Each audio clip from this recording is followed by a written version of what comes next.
আমার দূরে কোথাও চলে যেতে ইচ্ছে করে। জীবনের এমন এক পর্যায়ে আছি, কোনো কিছুতে মন বসাতে পারি না।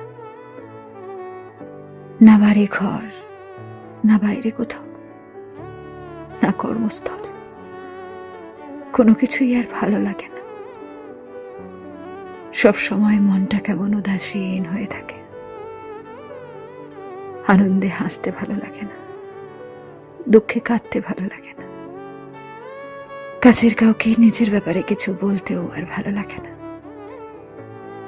বুকের মধ্যে কেমন শূন্য শূন্য অনুভূতি। এখন মানুষের সাথে মিশতে ভয় কাজ করে। সবকিছুর উপর থেকে কেমন যেন মন উঠে গেছে। মনে হয় দূরে কোথাও নিরিবিলি গিয়ে চুপচাপ বসে থাকি। আমার আর কিছুই ভালো লাগছে না।